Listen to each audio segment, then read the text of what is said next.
नमस्कार, मैं किरण ओझा मेरे चैनल श्रद्धा मार्ग के नवधी लोकगीत पर आप लोगों का स्वागत करती हूँ, अभिनंदन करती हूँ। और बहुत ही प्यारा माता रानी का पचरा गीत आप लोग को सुनाने जा रही हूँ। आप लोग सुनिए, कैसा लगे कमेंट करके जरूर बताइएगा। मैरिया कौने करनवा भूलैलू ना हो, भूलैलू ना, सुनली कि यही रह गईलू, मोरे घर अइलू ना, सुनली कि यही रह गईलू, मोरे घर अइलू ना।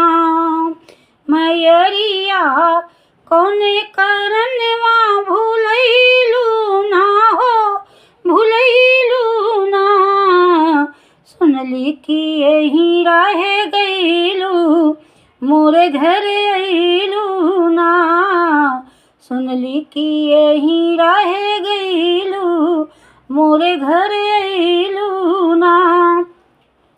सूरज देव से पहिले अखिया हम खोलीला हे मैया, सुगवा से पहिले जय माता दी हम बोलीला हे मैया।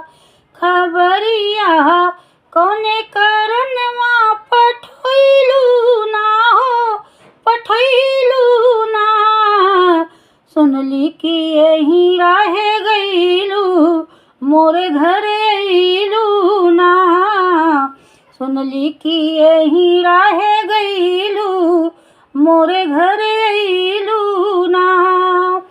पाथर माटी के घर मैया तुहू चिन्है लगलू का, धन निर्धन में भेद करे जग तुहू ऐसन भइलू का।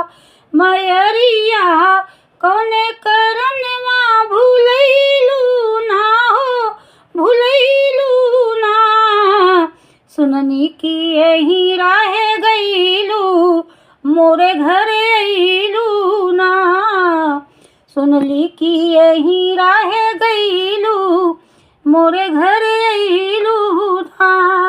गैया के गोबरा से लिपली अंगना, पोखरा मटिया से भीत हो, कलशा रखी ज्योति किरण गौले पचरा गीत हो।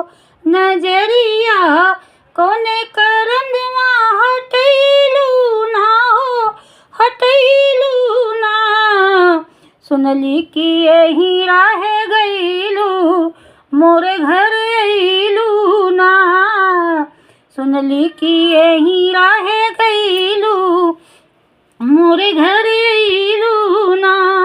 मैरिया कौने करनवा भूलैलू ना हो, भूलैलू ना, सुनली कि यही रह गईलू, मोरे घर अइलू ना, सुनली कि यही रह गईलू, मोरे घर अइलू ना। जय माता दी।